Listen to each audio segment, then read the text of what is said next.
안녕하십니까. 임상심리사 1급 시험을 준비하시는 수험생 여러분 반갑습니다. 나눔복지교육원에서 임상심리사 1급 강의 일부를 맡고 있는 김용준 선생님입니다. 이번 시간에는 우리가 이제 2023년 임상심리사 1급 시험 준비하고 있는데요. 거기에 대한 좀 정보랄까?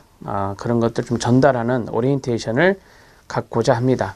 저희 나눔복지교육원은 임상심리사 1급 강의를 몇 년째 하고 있습니다. 그래서 임상심리사 1급의 필기 기출문제와 실기 기출문제 이 두 가지의 컨텐츠를 가지고 여러분들에게 도움을 드리고 있습니다. 이론이 없는 것은 아닙니다. 제가 이제 필기 기출문제의 해설을 실력 따지기나 심화학습 내용을 좀 넣어서 여러분들이 충분히 보충 이론 수업을 받을 수 있도록 충분히 배려하고 있기 때문에 그 부분을 보시면 될 것 같습니다. 그리고 임상심리사 1급은 기존의 기출문제 은행에서 출제가 됩니다. 그래서 똑같은 문제도 있고요. 다른 자격증 시험하고는 좀 다릅니다. 예를 들어서 청소년 상담사나 사회복지사 1급과 같은 국가 전문 자격 시험은 거의 없습니다. 똑같은 문제가 없지만 뭐 직업상담사나 임상심리사 시험은 국가기술 자격시험인데 이거는 기출문제하고 좀 호환이 좀 많이 됩니다. 물론 임상심리사 1급은 호환이 뭐 많이 되진 않아요. 제가 쭉 살펴본 결과 한 50% 안짝, 50% 플러스 마이너스 조금 언더로 이렇게 기출문제가 똑같이 낸다라고 생각하시면 됩니다. 어쩔 때는 좀 더 나올 수도 있고 어쩔 때는 좀 적게 나오고 그렇게 제가 판단하고 있습니다.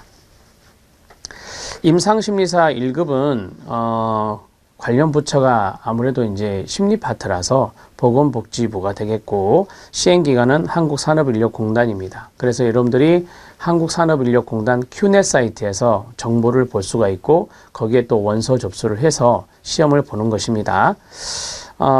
출제 경향은 여러분들 교재 앞에 인포메이션을 참고하시면 되는데 국민의 심리적인 건강과 적응을 위해 임상심리학적 지식을 활용해서 심리평가와 심리검사와 심리치료상담, 심리재활, 심리교육, 심리자문 등의 업무를 수행할 수 있는 능력을 평가한다라고 보시면 됩니다. 이 시험 과목이 5과목이잖아요. 20문제씩 모두 100문제인데 필기시험을 이야기하는 겁니다. 거기에 보면 지금 제가 말씀드린 모든 내용이 다 들어있습니다. 그래서 그 내용들을 측정한다라고 보시면 되고요. 2차 주관식으로 보는 필답형 시험 있잖아요. 그 문제도 마찬가지 이 내용들을 담고 있다라고 보시면 되겠습니다.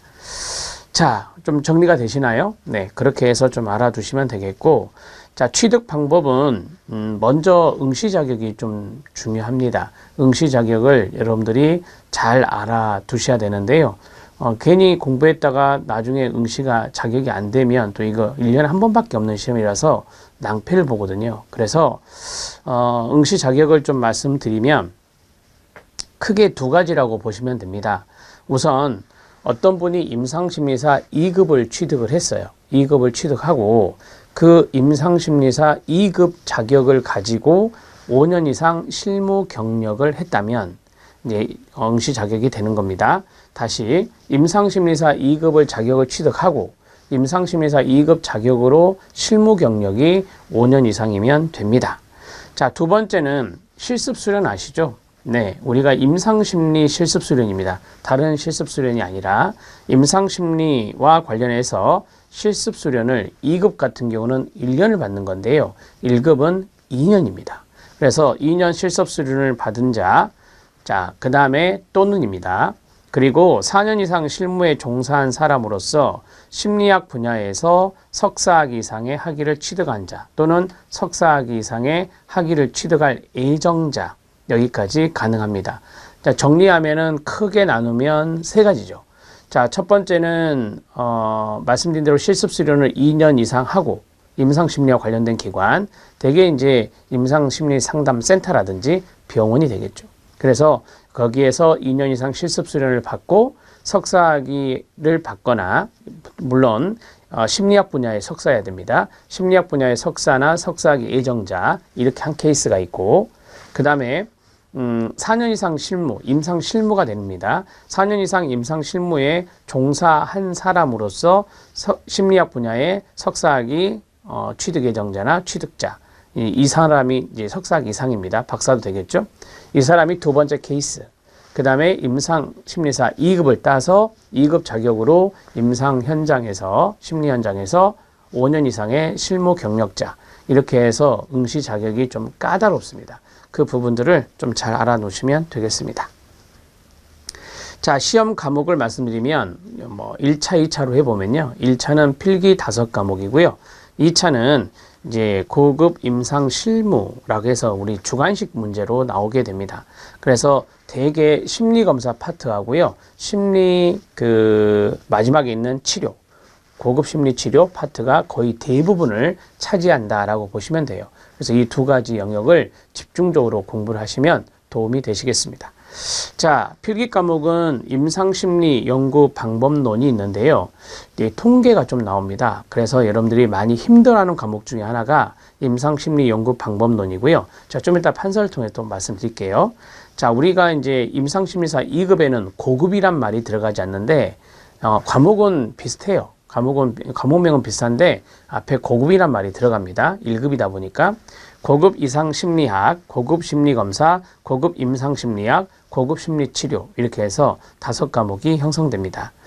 자, 그 다음에 이제 고급 임상실무가 있는데 우리가 필기시험은 100문제니까 100분간에 걸쳐서 보게 되는데 특징적인 것이 있습니다. 2022년부터 CBT 시험, 그러니까 컴퓨터 기반의 CBT 시험으로 이제 시험이 이루어집니다. 그래서 공개가 되지 않아요. 쉽게 말하면 온라인으로 시험을 보는 거예요. 지필로 보는 게 아니고. 그래서 예전엔 지필로 봤는데 2021년까지는 그러면 지필로 보면은 아무래도 시험지를 갖고 나오기 때문에 문제가 공개가 되잖아요. 그런데 2022년부터는 이제 자기가 컴퓨터를 켜서 컴퓨터 상에서 체킹을 해서 이제 시험을 보는 거거든요. 그러기 때문에 기억에 의한 복원도 어렵고 그 다음에 문제가 유출되지 않습니다. 아무래도 산업인력공단이 그런 것들을 좀 감안해서 CBT 시험을 보고 있는 것은 아닌지 이런 생각을 해봅니다. 아무래도 이제 문제 출제의 저작권은 산업인력공단에 있는데 이제 문제가 많이 유출되면은 좀 이렇게 난해한 경우가 없지 않아 있거든요. 그래서 그러한 부분들도 방지하고 또 이제 시험 날짜가 여러 날짜로 나누어지잖아요. 그래서 좀 수험생의 편의성이랄까 그런 것도 좀 감안한 것 같습니다. 어찌 됐든 간에 필기시험의 기출문제는 2022년부터는 공개가 안 되니 2021년도까지 2009년도부터 문제가 있잖아요. 2009년도부터 2021년도까지의 문제에서 여러분들이 충분히 학습이 좀 돼야 돼요. 학습이 되어야 여러분들이 그것을 잘 정리할 수 있다. 이렇게 말씀을 좀 드릴게요. 자, 그 다음에 실기는요. 실기는 3시간이 주어집니다. 그래서 상당히 여러분들이 공부할 때 공부할 때 아니라 시험 볼 때 어려움이 없다라고 말씀을 드릴 수 있는데 제가 지금 이제 실기 기출 문제집을 보고 있어요. 이번에 새로 나온 건데 2023년 최신판 실기가 이겁니다. 필기는 곧 출간이 되거든요. 그래서 필기 문제 같은 경우는 이제 전 2022년 판보다 좀 더 문제를 더 많이 집어넣었어요. 왜 집어넣겠습니까? 이제 공개가 안 되다 보니까 그 전에 과거 문제를 좀 더 많이 집어넣었다라고 생각하시면 됩니다. 그래서 수험생 여러분들에게 좀 많은 도움이 될 거예요. 왜냐하면 기출문제 은행을 많이 보면 볼수록 도움이 되는 것이니까요. 자, 그 다음에 시험 시간은 3시간이기 때문에 충분한데 문제가 있습니다. 이게 주관식이다 보니까 좀 더 작성 연습을 하셔야 돼요. 어떤 분의 이야기를 들어보니까 3시간을 빠듯하게 썼다. 이런 분도 있고요. 좀 생각하고 쓰셔야 되는 부분이 있거든요. 그래서 물론 이제 머릿속에 다 암기한 것이 나오면 빨리 하고 나올 수 있지만 그렇지 않고 2시간 반에서 3시간까지 앉아서 쭉 열심히 썼다라고 하는 분도 있어요. 이것도 마찬가지 시험지를 갖고 나올 수가 없습니다. 그래서 이거는 기억에 의해서 어쩔 때는 20문제, 어쩔 때는 21문제 이렇게 나오고 있는데 그 부분에 대해서 거의 다 복원이 되고 있어요. 100% 완벽하게 복원은 안 되겠지만 거의 90% 이상 복원은 되고 있어요. 그래서 저희 나눔복지기관에서는 매년 이렇게 교재로 내고 있습니다. 자, 그 다음에 이제 합격 기준은 아시죠? 필기는 과락이 없어야 됩니다. 각 과목별로 과락이 없어야 되고 전과목 평균이 60점 이상이어야 돼요. 간단히 산술적으로 말씀드리면 100문제니까 60개 이상이면 합격이다 이렇게 생각하면 돼요. 그런데 우리가 20문제 40%면 8개잖아요. 그래서 한 과목에 7개가 나와버렸다? 그럼 이건 과락이 되는 거예요. 다른 점수가 월등하게 높아도 한 과목에서 과락이 나오면 낙방한다라고 보시면 됩니다. 자, 실기도 이제 60점 이상인데요. 제가 아는 분이 임상심리사 2급에 그 주관식 출제위원으로 들어가셨더라고요. 그래서 최근에 만나서 이야기를 좀 나눴는데, 그분의 이야기를 들으면 정확하게 서술했느냐. 뭐 예를 들어서 몇 가지를 써라 이런 거 있잖아요. 그런데 동그라미가 이렇게 쳐져 있거든요. 4가지면 4가지가, 4개가 있고 6개면 6개의 동그라미가 있는데 거기에서 이제 정확한 단어가 들어있다든지 엉뚱한 단어가 만약에 하나라도 있잖아요. 그러면 제끼고 그 다음에 이거 맞네 동그라미 해서 부분 점수를 주는 거예요. 그래서 만약에 6개를 했는데 거기서 4개를 맞췄다 그러면 4점이 나가는 거고, 만약에 6개가 다 틀렸다, 아니 안 썼다 그러면 이건 다 틀리는 거예요. 이런 식으로 정리하시면 되고, 각 문제당 배점이 있다. 대개 배점이 4점, 6점 이런 것들이 많습니다. 그래서 여러분들이 최선을 다해서 정확한 답안을 쓰려고 노력을 하셔야 돼요. 그래야 실기에서 여러분들이 좋은 점수로 최종 합격을 할 수 있다. 꼭 이것을 여러분들이 잘 기억했다가 실기 공부할 때 그렇게 해주시기 바랍니다. 자, 검정 현황을 보면 이거는 이제 산업인력공단에서 발표를 해요. 그래서 합격률을 잠깐 보겠습니다. 임상심리사 1급의 합격률을 최근에 한 3년 통계로 볼게요. 3년 통계로 보면 필기시험은 78.8, 87.5, 89.8이거든요. 자, 그러면 대략적으로 그렇습니다. 80%입니다. 저희들이 교재가 요 시점에 나왔거든요.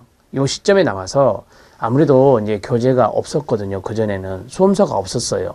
그런데 수험서가 있다 보니까 수험생들이 공부를 열심히 했고, 그 다음에 합격률이 거기 밑에는 65%에서 70%대로 확 올랐잖아요. 13%, 15% 이렇게 올라가고 있습니다. 그래서 이거는 이제 시중에 이제 수험서가 출간이 되니까 수험생분들이 이제 조금 접근성도 생기고 공부도 하다 보니 이렇게 합격률이 올라간 것 같습니다.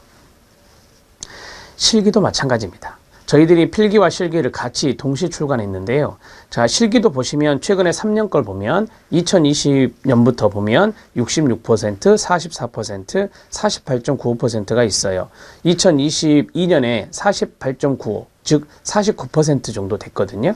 자, 그런데 그 밑에를 보시면 2019년에 9%, 25%, 14% 이렇게 훅훅 떨어져 있잖아요. 그래서 이것도 마찬가지 시중에 이제 수험서가 쭉 나오게 되고 거기에 대해서 좀 더 집중적으로 공부가 가능해지니 이제 합격률이 확 올라간 거죠. 이해되시죠? 오케이. 그래서 수험서를 중심으로 공부하는 것이 가장 중요하구나라는 것을 이 데이터에서 알 수가 있습니다. 자, 그러면 이제 우리가 필기시험은 어렵지 않게 합격할 수 있는 거네요. 그쵸? 그런데 이제 문제가 CBT 시험이어서 최근의 기출 경향을 알 수가 없다는 거예요. 그래서 2022년의 기출문제를 알 수가 없어요. 2024년 준비하신 분은 2023년까지도 알 수 없어요. 그래서 그 과거의 역대 기출문제를 할게요. 역대 기출문제에 해당되는 부분들을 집중적으로 열심히 하셔야 된다라고 하는 수밖에 없습니다. 그렇다고 해서 많은 예상 문제를 해가지고 본다는 것도 조금 포인트가 안 맞는 것 같고요. 어차피 기출문제 은행이라 기출문제를 중심으로 하시면 충분히 되니까요. 60% 이상이면 합격인데요. 뭐 그렇게 해서 전략을 짜시면 됩니다.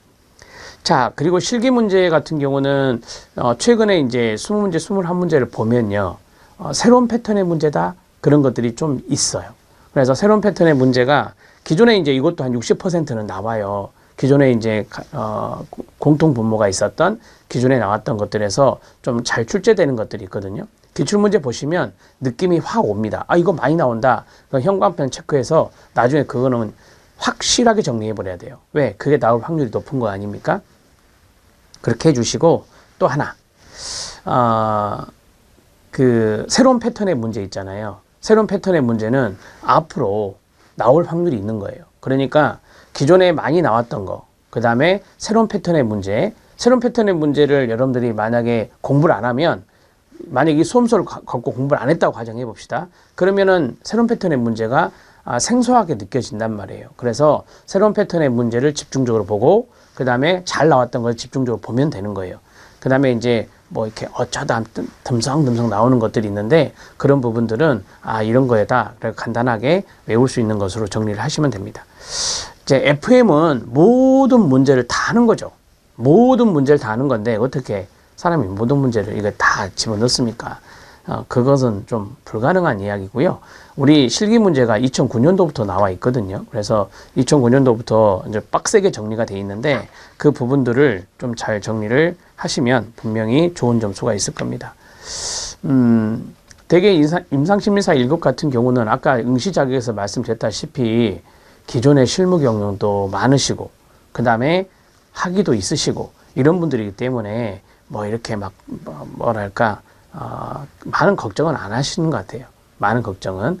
그래도 실기 합격률이 50% 내외로 돼 있잖아요. 그래서 이런 부분들을 보면 좀 어렵게 나오고 있구나 이런 것들을 좀 알 수가 있습니다. 그래서 준비를 좀 잘 하셨으면 좋겠네요.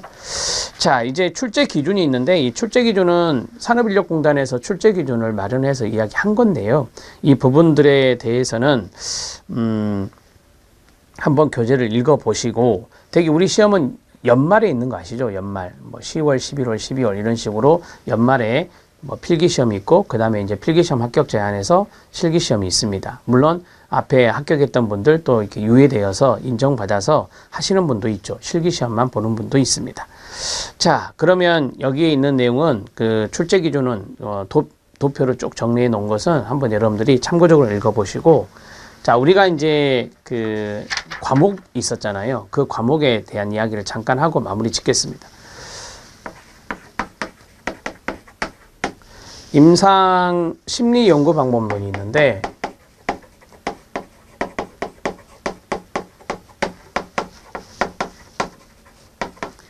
임상 심리 연구 방법론은 이제 통계적인 부분, 연구 방법론에 해당되는 거하고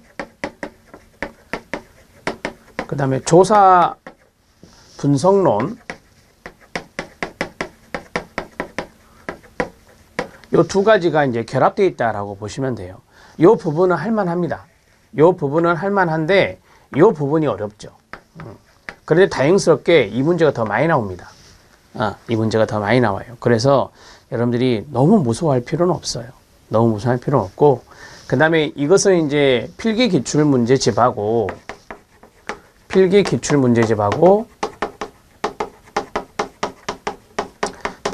문제집의 해설집에 보면 해설편에 보면은 이게 이제 둘로 나눠서 나와요. 이제 문제를 더 많이 업로드했기 때문에 책이 조금 두꺼워지겠죠. 그래서 해설편에 보면은 실력 따지기가 있고 심화학습이 있습니다. 이거는 이제 다른 과목도 마찬가지인데요. 제가 해설을 달 때 이 내용을 조금 많이 추가를 시켰습니다. 저하고 이제 파트너 교수님이 있는데 그 교수님이 3과목을 맡고 제가 2과목을 맡았지만 해설 파트만큼은 제가 손을 다 봤어요. 그러니까 그분이 먼저 해설을 달아주시면 제가 이제 거기에 대해서 자료를 찾아서 이 실력 따지기나 심화학습 내용으로 넣어드렸습니다. 물론 이제 그 교수님이 또 찾은 것도 있긴 있지만 그래서 조금 풍성하게 이것을 집어넣기 때문에 이론적인 보충이 된다 이렇게 보시면 돼요. 그리고 저는 강의를 할 때 이 부분을 가지고 이제 수업을 하는 식으로 해드립니다. 그래서 뭐 20문제다. 한 회차가 20문제잖아요. 그러면 20문제면 2강이 끝내느냐? 그렇지 않고 한 3강으로 나누어서 하고 있거든요. 그래서 그런 부분들을 좀 잘 보시면 되고 또 다른 교수님이나 저나 이 필기 기출 문제는 문제 확 풀고 끝내는 게 아니라 거기에 대한 설명을 자세하게 해드리기 때문에 도움이 많이 되실 겁니다. 자, 임상 심리 연구 방법론은 이제 조사 분석에 대한 부분이 좀 나오기 때문에 이런 부분들에 이제 보충 강의를 올려드리고 있어요. 청소년 상담사 2급 자격시험에 보면은 상담 연구 방법론이라는 과목이 있어요. 상담 연구 방법론의 기초가 있는데, 청소년 상담사 2급 연구 방법론에 대한 강의와 PDF 파일을 올려드리고 있습니다. 그래서 여기서 충분히 이론 강의거든요. 이론 강의를 하고 이걸 하면은 또 더 자세히 할 수 있어요. 이 문제가 더 어려워요. 이 문제가 더 어렵고 이 문제가 더 쉽거든요. 그래서 이거를 공부하다 보면 이거는 간단하게 할 수 있어요. 그래서 여기 두 가지를 여러분들이 병행해서 하시면 돼요. 임상심리연구 방법론은. 그러면 절대 과락 안 나오니까 걱정하지 마세요. 그래서 첫 번째 과목은 이렇게 끝내시는 거예요. 자, 그 다음에 두 번째가 있는데, 이 두 번째는 이상심리학, 심리검사, 임상심리학, 그 다음에 심리치료가 있는데, 제가 이것을 이렇게 말씀을 드릴게요. 공부하실 때 도움이 되시라고. 자, 심리검사, 그냥 그거 뺄게요. 심리검사가 있다. 그 다음에 이상심리학이 있다. 그 다음에 심리치료가 있다. 이것을 먼저 공부하셔야 돼요. 이거를 먼저 공부하고 그 다음에 나중에 이게 이제 먼저 공부가 돼야 되고 그 다음에 나중에 임상심리학을 하는 거예요. 나중에 임상심리학을 해야 돼요. 고급 임상심리학. 그 이유가 왜 그런지 아십니까? 임상심리학의 문제를 보면요. 여기 있는 거 조금, 여기 있는 거 조금, 여기 있는 거 조금씩 나와요. 그러니까 앞에 있는 공부를 해 놓으시면 이게 아주 수월해지는 거예요. 물론 임상심리학의 고유 영역도 있지만 그 고유 영역에 해당되는 것도 있지만 여기에 해당되는 것들이 나오기 때문에 이걸 먼저 학습하고 이걸 나중에 학습하는 게 전략적으로 아주 좋아요. 자, 그러면 제가 순서를 잡아드리면 제일 먼저 이걸 하세요. 제일 먼저 이 부분을 하고 이게 1번이고요. 자, 그 다음에 이게 2번이고요. 여러분들 이걸 많이 어려워하시죠? 그러면 이걸 나중에 하시는 게 좋아요. 힘들어하는 것을 먼저 붙잡고 있으면 안 되고 먼저 여러분들이 흥미가 있고 자신이 있는 것을 먼저 하셔야 돼요. 먼저 하시고 그 다음에 이제 심리연구방법론 같은 경우는 나중에 진행하는 것이 여러분들 학습의 순서랄까? 그런 차원에서 바람직합니다. 자, 그러면 여러분들이 예를 들어서 심리검사 나 잘 자신 있어. 그러면 심리검사 공부하시고 이상심리학 아시죠? 이상심리학은 DSM-5의 진단기준이거든요. 외워야 해요. 이건 암기하는 거거든요. 그래서 나는 암기력이 좀 남보다는 탁월한 것 같아. 그러면 이상심리학을 먼저 하셔도 되고. 자, 그 다음에 심리치료가 있어요. 심리치료는 상담이에요. 쉽게 말하면 상담 쪽에 이제 상담치료와 연관성이 있거든요. 그래서 뭐 예를 들어서 인지행동 치료라든지 정신역동 치료라든지 아니면 그 인간중심 치료라든지 이렇게 나오거든요. 그래서 이런 부분들이 상담 쪽이니까 난 상담 쪽은 자신 있어. 상담 이론들 많이 공부했거든요. 그러면 심리치료부터 공부하는 거예요. 여기에서 이제 개인차가 나오게 되는 건데 이것을 여러분들 나름대로 순서를 잡으시면 돼요. 나는 심리검사 어렵더라. 그러면 심리검사를 뒤로 빼고 나는 이상심리학이 어렵더라. 그럼 이상심리학을 뒤로 빼는 거예요. 근데 여기서 특별하게 이상심리학은요. 이상심리학은 진단기준이 많다 그랬잖아요. 진단기준이 많이 나와요. 그러니까 다양한 장애가 있고 그 장애 진단기준이 나오는데 이게 너무 많잖아요. DSM-5의 장애가. 그러면 어떻게 공부하는 게 좋을까요? 네, 기출문제 위주죠. 이건 기출 위주로 공부하는 게 좋습니다. 기출을 보면요. 나올 거 다 나왔어요. 다 나왔기 때문에 기출문제 위주로 정리를 해서 이상심리학은 끝내셔도 돼요.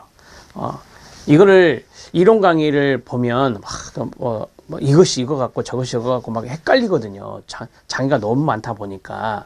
그래서 이거는 기출 위주로 정리를 하시는 것이 가장 좋은 방법이다. 이렇게 제가 말씀을 드립니다. 자, 그러면 이제 어느 정도 좀 방향이 잡아지시죠? 심리검사, 이상심리학, 심리치료에서 여러분들 나름대로 1, 2, 3를 잡고 그 다음에 이제 이거 끝난 다음에 임상심리학을 해요.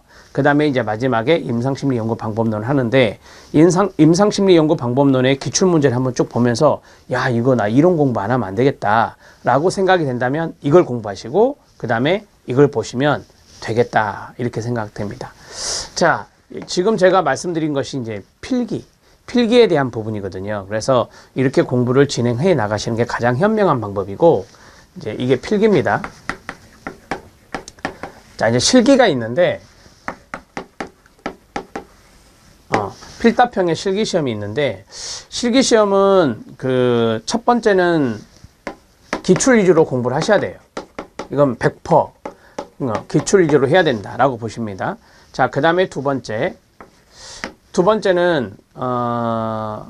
두 과목이 집중적으로 이루어져야 되는데 그 첫 번째가 심리검사예요. 그 다음에 두 번째가 심리치료예요.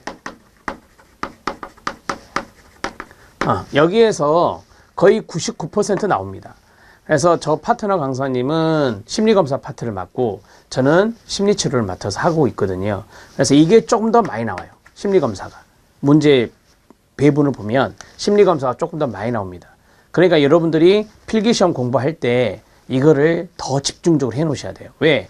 필기시험 끝나고 얼마 안 있다가 바로 실기시험이 있기 때문에 이 두 과목에 대해서 이론 수업을, 필기 기출문제 있잖아요.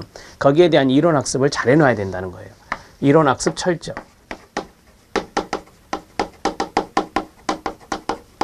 자, 이론 학습 철저는 필기 기출에 있는 이론 학습을 철저하게 하면 돼요. 어차피 거기서 다 나오더라고요. 그러니까 여기에 있는 부분들을 정리해 주시면 미리, 이게 1차 시험이잖아요. 이게 시험을 준비하시면서 이걸 해주시면 2차가 좀 수월해진다라고 생각하시면 돼요. 이해됐죠? 오케이. 마지막 세 번째는 뭐냐면 작성 연습을 해야 돼요. 작성 연습을 해야 됩니다. 그래서 우리 실기 기출문제집에 보면 위에 작성 노트가 약간 있어요. 공간이. 거기에다가 키워드라도 써보고, 키워드라도 제가 그 직업상담사 자격도 따보고 아무튼 주관식에 대한 시험은 많이 봐봤거든요. 많이 봐봤는데 제가 노하우를 좀 가르쳐 드리면 뭐 대학에서 우리 종합시험 보잖아요. 학위 받을 때. 그러면은 종합시험도 다 주관식으로 쓰잖아요. 주관식으로. 그 장문의 내용을 다 써야 되잖아요. 여기 있는 임상심리는 정확하게 쓰는 것이 좀 짧지만 정확하게 쓰는 것이 중요하죠. 그런데 이제 종합시험 같은 경우는 이렇게 방대한 양을 쭉 서술해야 되잖아요. 그런 부분들이 있는데 노하우는 뭐냐면 저는 이렇게 해요. 어떻게 하냐면 쓰는 것도 이제 너무 힘들 수 있으니까 딱 한 번을 써요.